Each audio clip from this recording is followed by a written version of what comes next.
8장 22절에서 32절.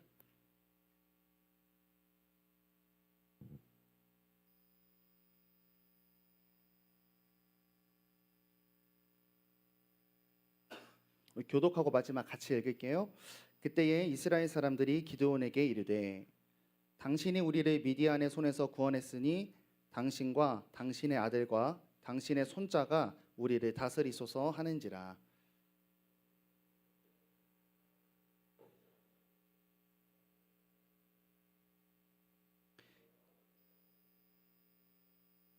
기드온이 또 그들에게 이르되 내가 너희에게 요청할 일이 있으니 너희는 각기 탈취한 귀고리를 내게 줄지니라 하였으니 이는 그들이 이스마엘 사람들이므로 금 귀고리가 있었음이라.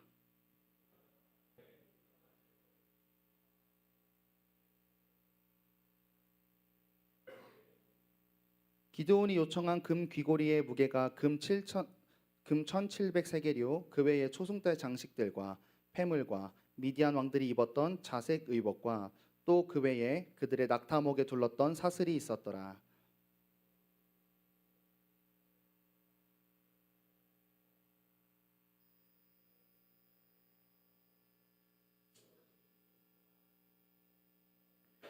미디안이 이스라엘 자손 앞에 복종하여 다시는 그 머리를 들지 못하였으므로 기드온이 사는 40년 동안 그 땅이 평온하였더라.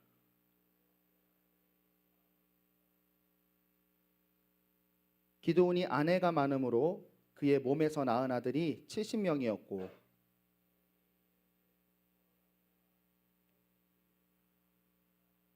우리 함께 하겠습니다. 요아스의 아들 기드온이 나이가 많아 죽음에 아비에셀 사람의 오브라에 있는 그의 아버지 요아스의 묘실에 장사되었더라. 아멘.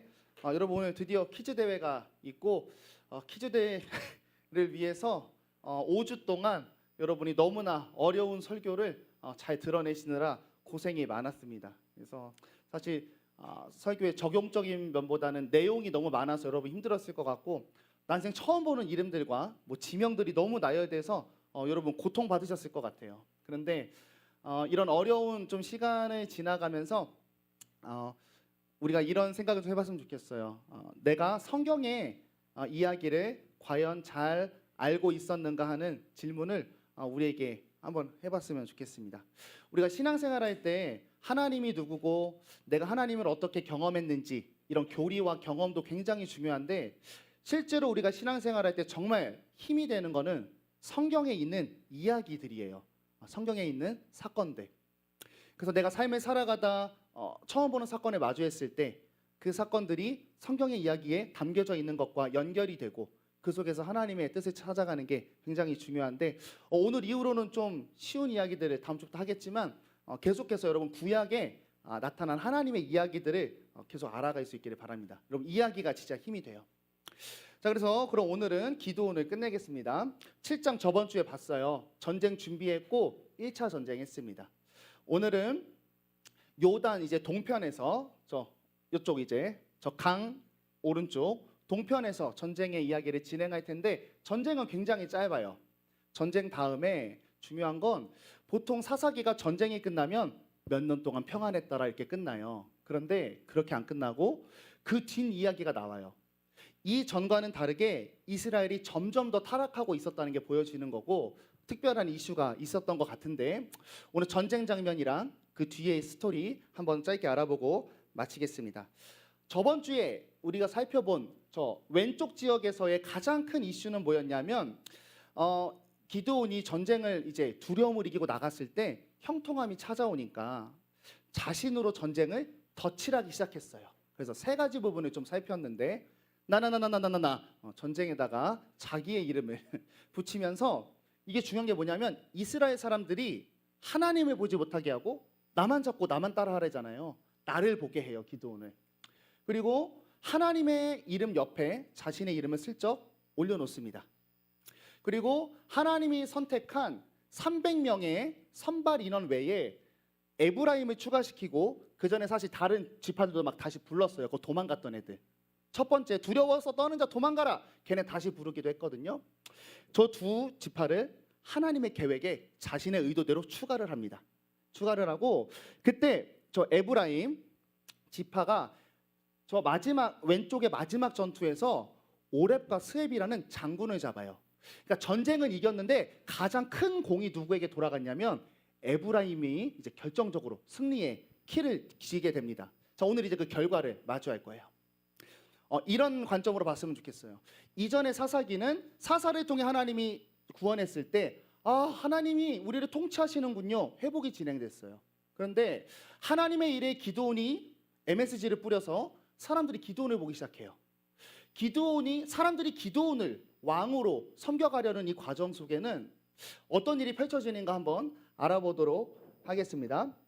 자, 전쟁이 끝나고 이제 저 친구들이 이 서쪽으로 도망을 가요. 이렇게 도망을 가는데 한 가지 이슈가 생깁니다. 1절에서 3절을 보시면 어떤 이슈가 생기냐면 자, 저 1차 전쟁에서 공을 올린 에브라임 지파, 아주 결정적인 공을 올렸어요. 에브라임 지파가 기드온에게 시비를 걸어요. 무슨 시비냐? 야, 300명으로 미디안 연합군을 이기는 이 크고 놀라운 역사에서 지워지지 않을 전쟁에 왜 우리 지파를 안 불렀냐라고 시비를 걸어요. 헤게모니 싸움 하는 거죠. 이 위대한 역사에 우리 에브라임의 이름이 없다니 하면서 기드온에게 시비를 겁니다. 이것만 어렵고 가자. 에브라임 지파 어렵지 않아요. 에브라임 지파가 왜 이렇게 이 권력을 주장하고 자꾸 크게 되냐면 에브라임 지파는 좀 특징이 있어요. 여러분, 우리가 이스라엘의 지파를 흔히 12지파라고 이야기하는데 사실 물리적으로는 13지파예요. 야곱의 아들 르시레유 이스 단납가다 요베 12명에다가 12명인데 이 요셉 지파는 성경에 없어. 요셉 지파는 요셉의 두 아들 에브라임과 므낫세를 집어넣어요. 그럼 12에서 하나가 정해졌으니까 사실상 13지파가 되겠죠. 그런데 왜 12지파라고 하냐면 그 중에 레위 지파, 이 레위 지파는 땅을 분배하지 않았고 레위 지파는 성소를 섬기도록 하나님이 구별했어요. 그래서 하나님의 언약, 땅 이런 것과 관련해서는 12지파라고 이야기를 하는데 오늘 저 이걸 볼게요. 에브라임 지파는 어디냐? 저 12지파 중에 요셉의 아들들 중에서 나온 지파예요. 에브라임과 므낫세. 그런데 이 이스라엘 역사에서 요셉은 아주 굉장한 위치를 차지하고 있어요. 왜냐하면 다 굶어가던 그때에 요셉이 애굽 가서 총리가 돼가지고 가족을 데려와서 장정만 60만 뿔리는데 결정적인 역할을 했거든요. 그래서 요셉의 아들이라 함은 일단 지파에서 큰 영향력이 있었을 거예요. 그런데 이제 요셉 이제 아빠가 이제 손자들을 축복하는데 원래 형이 므낫세고 동생이 에브라임이에요. 그런데 야곱이 어디다 축복을 많이 하냐면 에브라임이 둘째에게 축복을 많이 하고 작은 자가 큰 자를 섬긴다 이렇게 축복을 해요.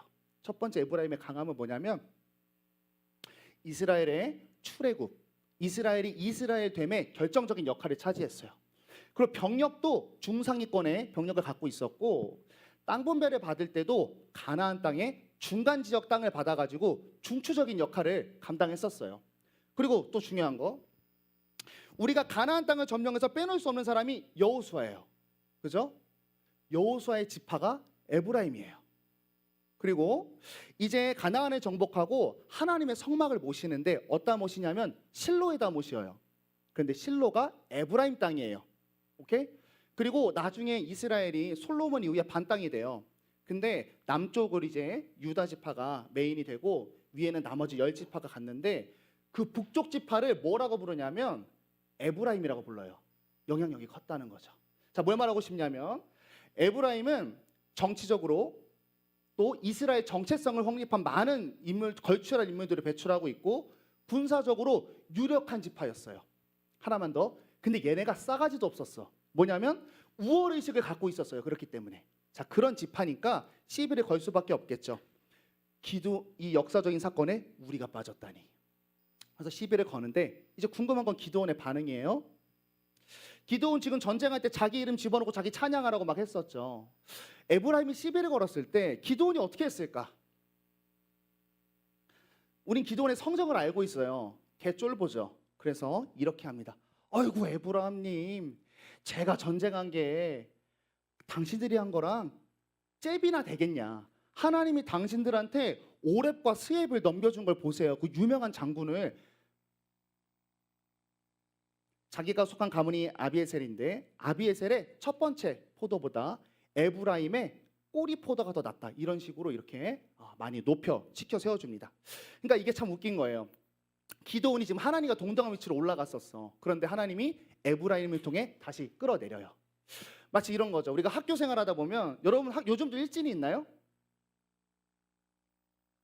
너무 민감한 이야기인가요? 자, 마치 이런 거죠. 학교에서 일진이 양호실에 갔어.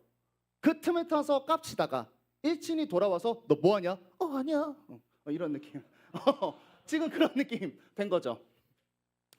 근데 더 큰 문제는 이들이 이 대화 자체가 문제예요. 뭐냐면 지금 이 미디안 연합군과의 전투는 하나님의 전투였어요. 그런데 지금 뭐 하고 있냐면 지들끼리 밥그릇 싸움을 하고 있는 거예요. 하나님의 입장에서 너무 어이가 없는 거죠. 하나만 더 들어가서 그렇다면 얘들이 이 밥그릇 싸움을 하게 된 결정적인 이유는 뭔가? 기드온에게 있었어요. 예를 들어 볼게요. if 기드온이 안 깝치고 하나님의 뜻대로 300명을 데리고 가서 항아리 깨고 소리 질렀더니 적군들이 지들끼리 쳐서 전쟁이 끝났어요. 그죠? 여기서 만약에 전쟁이 끝났다면 모든 이스라엘 사람은 이렇게 생각할 거예요. 인간으로서 말도 안 되는 전투거든요. 이거 하나님이 했다. 그래서 이전의 사사기와 같이 하나님께 영광을 올려드리고 하나님의 통치를 찬양했을 거예요. 그런데 그 하나님의 전쟁에 기드온의 MSG가 들어가니까 지파들이 생각하기에 어떻게 생각하냐면 하나님이 안 보이고 기드온이 보이는 거예요. 그러니까 이 지파 중에 영향력 있었던 에브라임이 시비를 걸기 시작하죠. 기드온에게 영광이 돌아가니까 하나님의 통치가 사라지고 그냥 우리가 세상에서 흔히 경험하는 인간의 통치가 지금 시작됐다는 것을 오늘 첫 번째로 확인할 수가 있습니다. 자, 그 다음 장면입니다. 이제 오른쪽 가서 이제 실제로 싸움을 하는데 이 싸움을 우리가 잘 분석을 좀 해볼 필요가 있어요. 에브라임 앞에서 기강을 잡혔지만 기드온의 흑화는 끝나지 않습니다. 자, 우리 말씀 보시면 이제 기드온이 오른쪽 넘어가서 전쟁을 이어서 해요. 기드온과 그와 함께 앉아 300명 나와 있어요. 지금 이 300명의 지도자는 기드온입니다. 기드온이 자기 주관대로 300명을 데리고 끌고 가고 있어요. 요단 저쪽으로 건너서 이제 추격하는데 그들이 피곤했다 나와 있어요. 이게 조금 중요해요.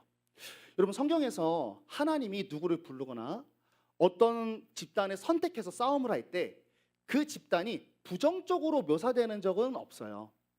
그때 300명과 미디안 연합군과 싸울 때도 이들을 부정적으로 그리는 그림은 없었습니다. 이들은 정확히 이런 거죠. 하나님의 리더십 아래서 발탁이 돼가지고 하나님이 원했던 목적치만큼을 달성했어요. 서쪽에서 전쟁. 그리고 딱 소진된 상태죠. 그런데 기드온이 하나님의 일을 끝낸 그들을 데리고 추격을 하기 시작합니다. 이런 퀘스천을 갖고 이야기를 이어가는 거예요. 이 추격은 도대체 무엇을 위한 추격인가? 하나님은 요단 동편까지 끝까지 쫓아가기를 원하셨는가라고 하는 퀘스천 마크예요. 자, 그래서 동쪽으로 넘어가는데 피곤했다고 나와 있잖아요. 밥을 먹어야 맞짱을 뜰 거 아니야. 그래서 기드온이 두 곳을 들러요. 쑥꽃이라는 지역과 브누엘이라는 지역을 들러서 같은 걸 요구하고 같은 욕을 먹어요. 뭘 요구했냐? 야, 나 저 미디안의 왕 세바와 살문나를 쫓아가려고 하는데 우리가 배가 고파. 음식이 없어서 힘을 못 쓰겠어. 우리에게 식량을 좀 주세요. 브누엘과 쑥꽃에서 요청해요. 근데 그들이 똑같이 얘기해요. 야, 니네가 미디안의 저 두 왕을 잡는다고? 너네 괜히 너네 도와줬다가 미디안한테 나 욕먹을까 봐 너 안 도와줄란다 하고 거절합니다. 기드온의 반응이 중요해요. 이 말을 듣고 기드온이 뭐라고 했냐? 죽일 거야. 내가 미디안 박살내는 순간 너네 돌아와서 다 죽여버릴 거야. 엄포를 놔요. 우린 여기에서 먼저는 기드온을 한번 볼 수 있어요. 여러분 기드온의 성정을 우리가 알아요. 그죠? 쫄보고 의심이 많고 굉장히 두려움과 자존감이 낮은 인물입니다. 그런데 지금 기드온이 쑥꽃과 분우엘 사람들에게 한 이 모습은 굉장히 진취적이고 폭력적이고 독재적이고 폴스하는 성품으로 바뀌어져 있어요. 이 지역의 입장에서 생각해 보세요.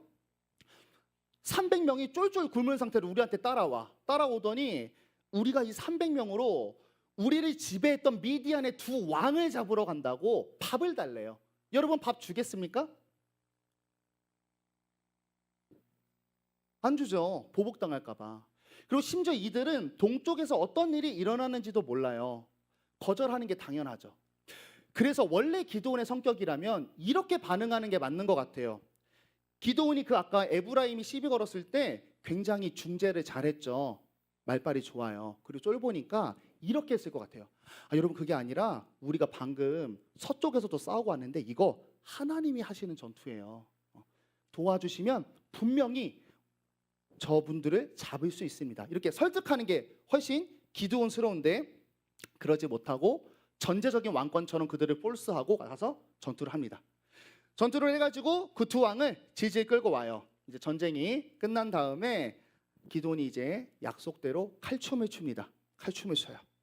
오면서 숫곳에 먼저 들러가지고 한 소년을 불러다가 이야기해요. 야, 숫곳의 지도자들이 누구냐? 장로들이 누구야? 신문을 해서 숫곳에 가서 이렇게 징벌을 하는데 그 성읍의 장로들을 붙잡아서 들가시와 찔레로 숫곳 사람들을 징벌했대요. 그런데 이 징벌하다라는 단어가 어디서 왔냐면 가르치다라는 단어에서 왔어요. 기드온은 자기 말을 안 듣고 거절한 그들을 폭력적으로 뭔가를 가르치고 싶었던 거예요. 뭔가를 가르치려고 했을까? 그 다음 숫곳과 브누엘이 있었어요. 그리고 브누엘에 가서 그들의 망대를 헐고 그 성읍 사람들을 죽여버렸어요. 여러분 여기에서 한 가지를 우리가 마음에 가져가야 돼요. 뭐냐면 이 숫곳과 브누엘이 어디 나라 사람이냐 하는 거예요. 그런데 놀랍게도 여러분 숫곳과 브누엘은 이방 사람이 아니라 기드온과 같은 이스라엘이에요. 조금 더 객관적으로 얘기하면 하나님의 백성입니다. 여러분 지금 사사라는 작자가 하나님의 백성을 살인하고 있어요. 사사기에 많은 어려움이 있었지만 지금까지 동족 상잔의 비극은 나오지 않았습니다. 그 일을 기드온이 통해 지금 벌어지고 있는 거죠. 여기서 한번 정리합시다. 기드온이 끌고 가서 요단 동쪽에서 했던 이 전투 과연 하나님의 뜻이었을까? 하나님은 과연 자기 백성을 기드온을 통해 죽이고 싶으셨을까? 우리는 이런 퀘스천을 달고 그림을 이어갑니다. 이런 우리의 궁금증에 답하고 싶었는지 오늘 이야기는 한 장면을 더 추가해요. 바로 잡아온 세나와 삶은 날을 이제 어떻게 하는 장면인데 18절 19절에 보면 이렇게 얘기해요. 잡아놓고 기드온이 이렇게 얘기합니다. 너희가 다볼에서 죽인 사람들은 어떠한 자들이더냐 하니 그들이 대답했어요.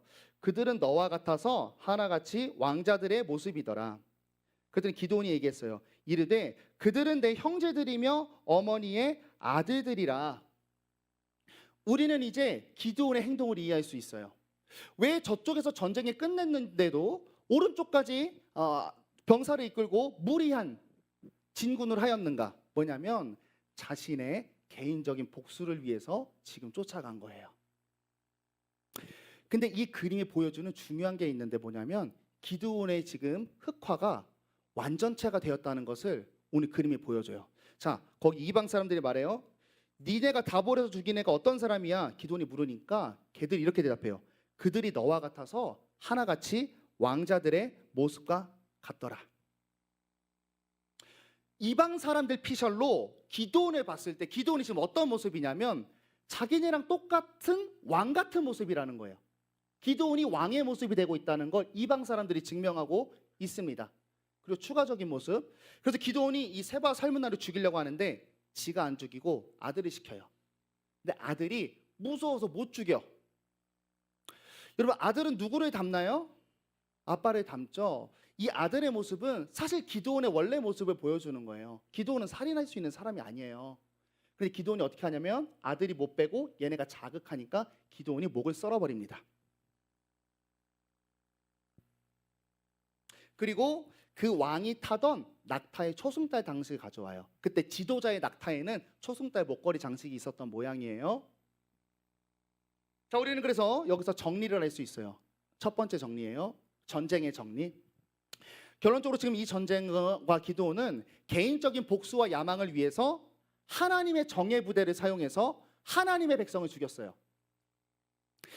이전에는 자존감이 낮아 떨며 두려워하던 모습이었는데 이제는 이 서쪽에서 하나님 때문에 얻은 유력한 업적을 등에 지고 하나님의 샬롬한 왕국을 자신을 위한 죽음과 민족의 분열이 일어나도록 통치하고 있는 그냥 세상 사람들의 왕과 같은 모습을 우리는 기드온에게서 확인할 수가 있습니다.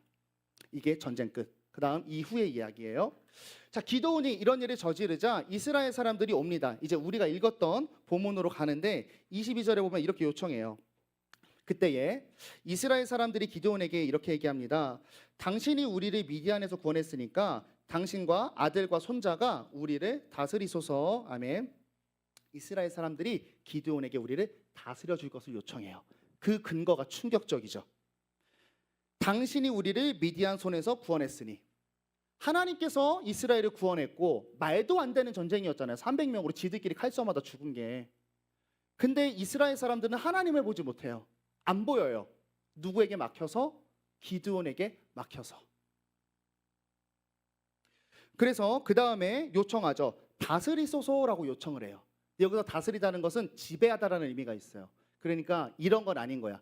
기드온님, 우리의 왕이 되어주세요. 당신은 우리의 왕이 될 만합니다가 아니라 기드온이 미디안에서 했던 이 능력들을 가지고 우리의 삶을 그 능력으로 이끌어 달라는 거예요.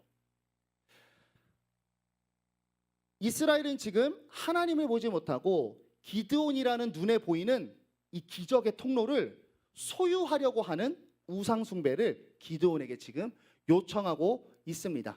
그런데 기드온 아시다시피 여러분 그릇이 크지가 못하죠. 그래서 23절에 거절해요.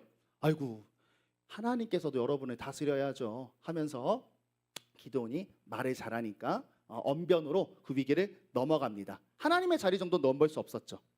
그 다음 장면 끝이에요. 그런데 말로는 안 다스리겠다고 했는데 기드온의 완전히 표리부동한 모습이 이 뒤에 쭉 이어지게 됩니다. 내가 너희는 다스리지 않을 거야. 그런데 24절 26절 보면은 요청사항이 있어요. 다만 나에게 금을 줘.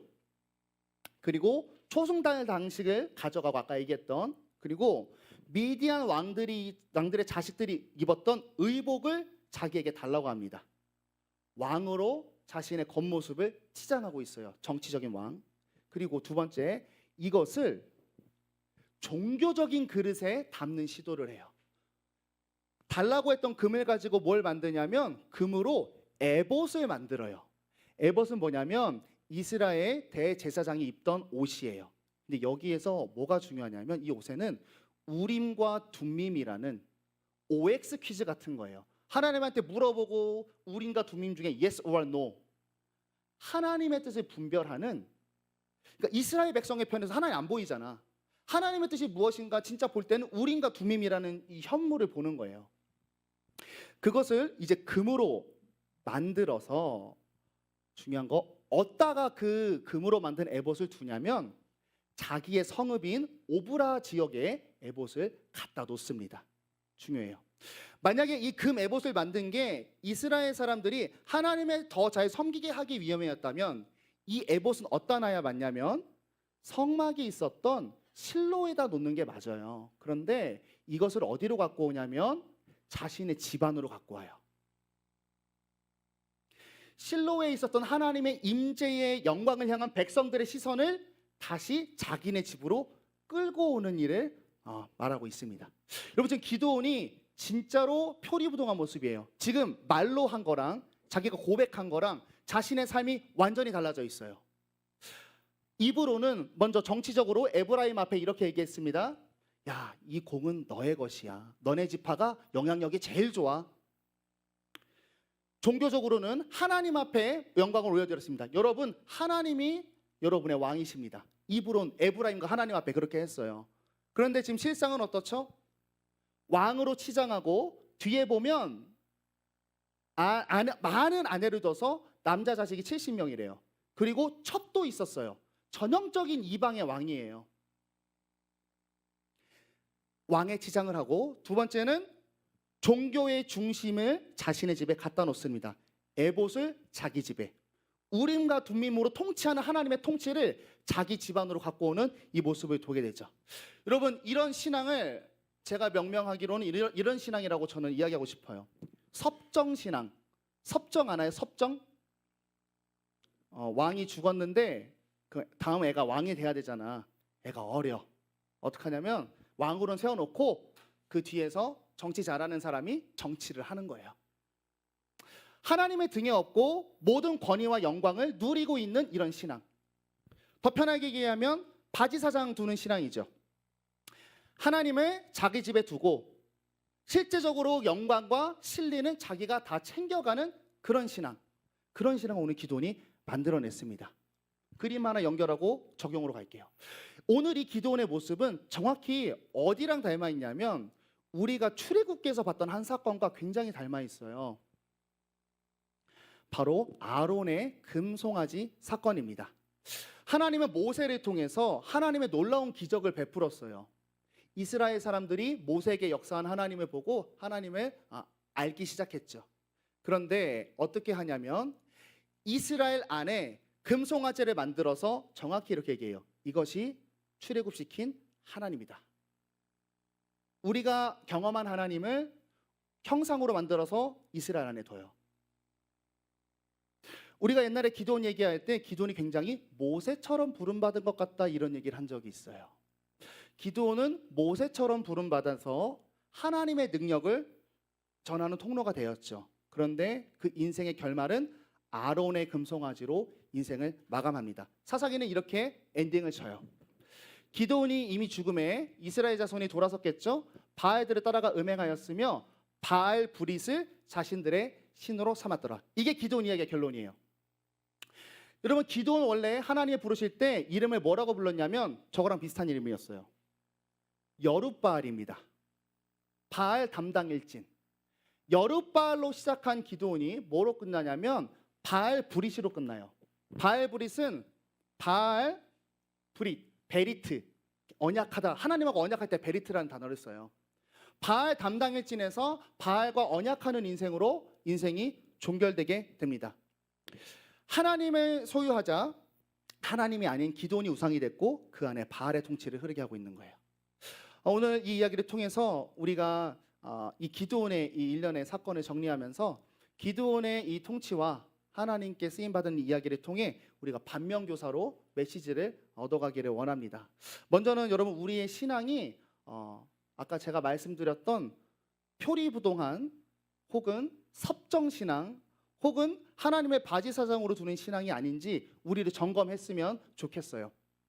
하나님을 믿고 하나님을 알고 하나님의 편에 서고 하나님을 예배하고 그 다음 삶의 자리에서 성경의 가치관으로 인생을 경영한다라고 타이틀은 걸지만 객관적으로 내 삶을 봤을 때 내 삶이 어느 방향으로 흘러가고 있는지 우리를 잘 점검할 수 있기를 바랍니다. 여러분, 성경의 많은 이야기가 보여주는 것, 또 우리가 지금 혹은 과거에 경험했던 놀라운 일이 있습니다. 뭐냐면 우리는 신앙 활동 속에서 충분히 다른 마음을 가질 수 있고 그런 마음이 들면 다른 생각을 가질 수가 있고 이 생각을 가지면 이 생각으로 행동을 할 수가 있고 이 행동이 죄로 갈 수 있다고 하는 거예요. 여러분, 교회 다니지만 우리가 그렇지 못하게 사는 이런 표리부동한 신앙의 모습을 우리 자신이 너무 다 잘 알고 있죠. 그래서 이것을 우리가 체크하는 일이 필요해요. 체크하는 일. 그리고 이 체크는 절대로 무엇을 통해 확인할 수 있냐면 우리의 삶의 정황입니다. 오늘 기도원의 말과 기도원의 행동은 기도원의 말은 하나님을 벗어난 말이 거의 없어요. 그런데 기도원의 행동은 하나님을 벗어나 있었죠. 우리가 신앙을 체크할 때 지금 내가 교회를 잘 다니고 그 신앙을 가지고 삶을 살아가면 잘 되잖아요. 이 잘 되는 현실에 취하지 말고 이 현실 속에서 계속 솟아날 나의 죄성을 보면서 항상 나를 여러분 경계하는 신앙이 필요합니다. 여러분, 요즘 제 미디어 세대잖아요. 책을 안 읽는다 그래요. 그래서 단점이 뭐냐면 이런 거 잘하는 것 같아요. 저도 좋아합니다. 밥 먹을 때 유튜브 틀어놓고 밥 먹기. 그리고 실제로 유튜브를 틀어놓고 밥을 먹으면 유튜브가 한 10분짜리잖아 보통. 기억에 나는 장면은 한 3개밖에 없어요. 그러니까 자연스럽게 어떤 게 학습이 되냐면 뭔가 가만히 틀어놓고 지나가게 하는 것이 익숙한 세대가 됐어요. 그러니까 내가 24시간을 사는데 생각 없이 흘리는 시간이 너무 많아졌습니다. 그래서 어떤 단점이 생겼냐면 하나님이 내 삶에 역사하시는데 내 삶에 숨겨놓은 장치들, 단서들, 하나님의 사람들, 역사들을 너무나 쉽게 흘려버리는 경향이 있어요. 예를 들어서 그냥 오늘 버스를 타러 가서 마주치는 모든 사람들, 버스가 왜 하필 늦게 왔을까? 오늘 쟤는 나한테 화를 내낼까? 난 잘못하지 않은데 왜 이런 일어났지? 이 모든 것들을 한 가지 단어로 해석합니다. 재수 없다. 나는 운이 나빴다. 라고 그냥 흘려보내면서 그 나에게 주어진 24시간, 오늘 하루 생명 준 거잖아요. 그것을 해석하려는 노력이 너무나 많이 사라졌죠. 물론 뭔가를 보고 거기에서 좋은 것만 쏙쏙 빼는 것은 좋은 거예요. 근데 이것은 어느 때 좋은 거냐면 수능 볼 때. 지문을 읽고 빨리 스키밍 해가지고 메인 아이디어를 가져오는 건 너무나 훌륭한 일입니다. 시험 볼 때.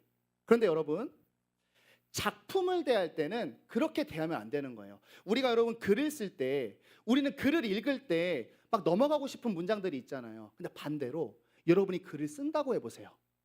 거기에 의미 없는 단어가 하나라도 있을까? 다 의미가 있어요. 성경도 마찬가지죠. 어떤 저는 막 하나님이 살아있다, 기적을 일으킨다, 막 팍팍 꽂혀. 근데 막 중간에 이상한 절들이 있어요. 의미 없는 절이 있을까? 여러분, 우리의 삶도 마찬가지예요. 여러분, 우리의 삶은 역사를 뭐라 그러죠? 히스 스토리라고 하잖아요. 하나님의 작품이에요. 우리가 하루를 살아가는 모든 이 나의 일거수일투족은 하나님의 지혜로 감춰져 있습니다. 절대로 의도 없이 흘러가는 게 없고 절대로 이유 없이 발생하는 일이 없어요. 오늘 내가 마주하는 상황 다 내가 만든 일입니다. 5월 하나님이 나에게 하고 싶은 이야기예요. 그래서 우리가 신앙을 갖고 나의 삶을 통해서 나의 삶을 판별식 뒤에 내가 정말 말로만 예배하는 게 아니라 정말 하나님을 섬기고 있는가, 이것을 판별할 수 있는 신앙이 될 수 있기를 바랍니다. 여러분, 이것은 여러분이 특별히 못해서 그런 게 아니에요. 하나님의 말씀 알고 하나님의 뜻으로 살아가면서 실패하는 거 여러분이 특별히 못나서 그런 게 아닙니다. 좋은 의지를 갖고 사는데 기도원도 마찬가지고 뭐냐면 이걸 인정하라는 거예요.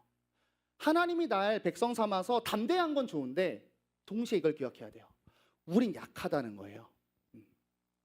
기도원이 이러고 싶었을까? 이 쫄보가?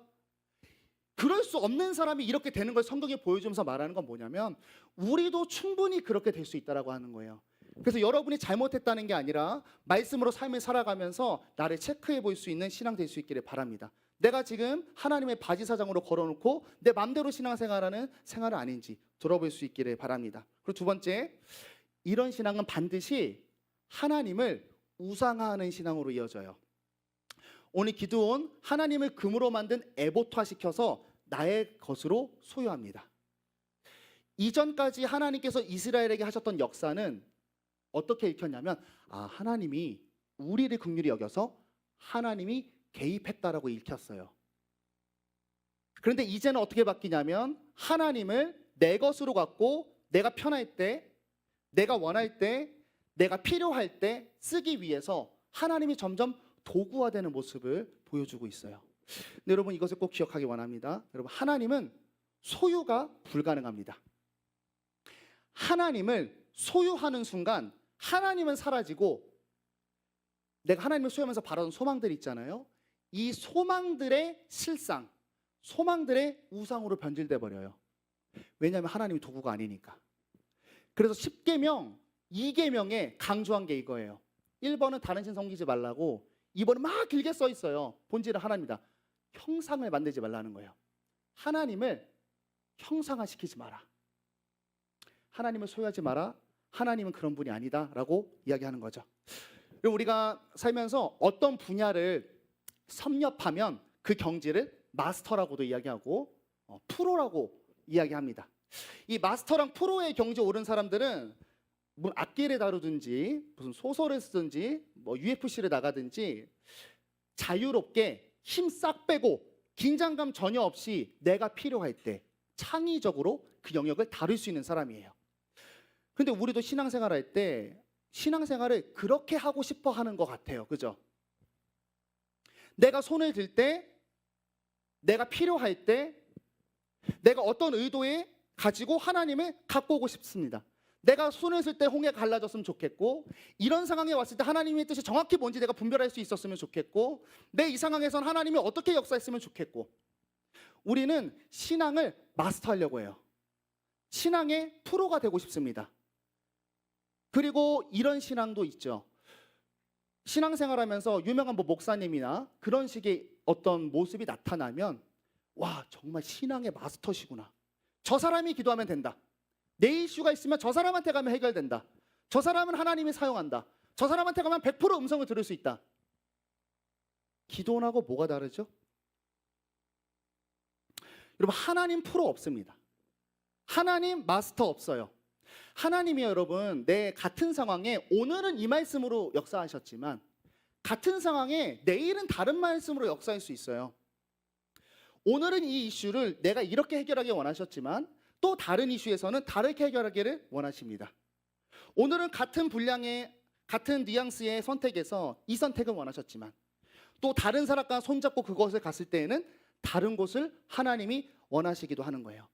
여러분, 신앙생활은 절대 내가 소유할 수 있는 게 아니라 매일 살아서 역사하시는 하나님을 마주해야 됩니다. 매일 뱀같이 지혜롭게 뻗어나가는 뇌 재성을 실시간 티칭 받아야 돼요.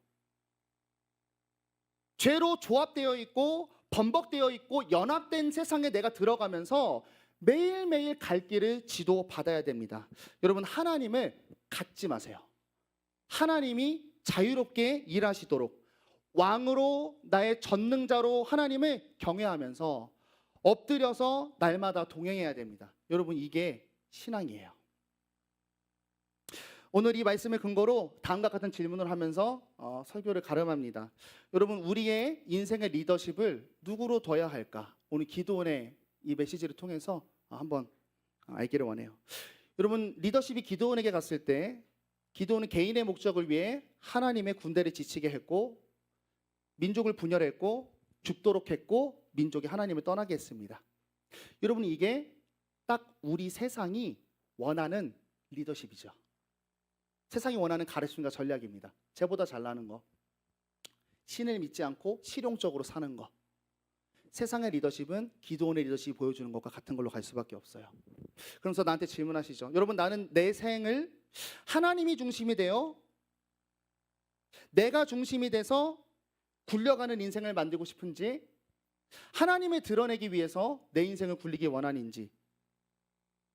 만약에 후자라면 나는 하나님을 어떻게 대해야 할지, 그 하나님 안에 있는 내가 어떻게 나를 가다듬어야 하는지, 또 어떤 자세로 내 인생을 걸어가야 하는지. 기도원의 실패는 정말 아주 작은 한 끗 차이였습니다. 이 문장 가지고 나가면 돼. 다 필요 없어, 오늘 설교. 바로 위치 선정이에요. 하나님과 나의 위치 선정. 시작은 달콤했어요. 7장 이 정도였죠. 나를 보라고 말하는 정도, 하나님의 이름 높이며 옆에 내 이름 넣는 정도, 하나님의 일을 하면서 내 의지를 조금 가미하는 정도. 이게 7장이었죠. 이것이 어떻게 발견되죠? 8장에 하나님의 군사를 휘두르죠. 하나님의 백성을 분열하고 시족하게 하고 하나님이 왕의 자리에 올라갔고 하나님을 끝내는 자기 집에 소유하는 데까지 가게 됩니다. 여러분, 이제 종교다원주의라는 내용이 있어요. 뭐냐면 기독교만 구원이 아니다. 기독교 너네 왜 이렇게 배타적이냐 하면서 예시로 이런 걸 들어요. 달이 진리야. 달을 가르치는 5개의 손가락이 있는 것처럼 꼭 기독교만 아니라 다른 종교들로도 달에 이를 수 있다. 여러분, 그런데 우리는 진리를 알고 있죠. 달을 이렇게 가르치지만 방향은 다 반대예요. 지금은 절로 향하는 것 같지만 이 선이 쭉 이어진다면 결국 달에 닿을 수 있는 선은 하나밖에 없습니다. 이 시간이 흘러가면 흘러갈수록 격차는 엄청나게 벌어지게 되죠. 여러분, 신앙도 마찬가지예요. 우리가 신앙생활 안에 아주 작은 틈, 아주 작은 한 끗 차이, 잘못된 위치 선정이 들어오면 지금은 잘하는 것 같아. 내가 하나님의 일을 하면서 거기에 내 실력과 열심까지 넣으면서 정의를 이루는 것 같고 막 가슴이 뜨겁습니다. 그런데 위치 선정 하나 틀리면 결국 하나님의 통치에서 벗어나서 기드온이 백성들에게 한 통치를 내가 내 삶의 지경에 펼쳐내요. 그것을 또한 마주하게 됩니다. 여러분 위치 선정 기억하시고 우리 삶에 결코 단 한 절도 우연이 없는 나의 삶을 매일 관찰하시면서 내 삶을 여러분 흘려보내지 마세요. 모든 순간을 소유하려고 해봐. 하루가 엄청 길어져요. 여러분 아기들은 하루가 긴데 어른들은 하루가 짧대요. 그죠? 여러분 하루가 짧아지지 않았나요? 아기 때는 하루 종일 놀아도 4시야. 왜냐면요 걔네는 마주하는 모든 게 새로워요. 이 풀은 뭐지? 생각하죠. 이건 뭐지? 저 사람 왜 저렇게 생겼지? 모래는 왜 이러지? 떨어뜨려 볼까?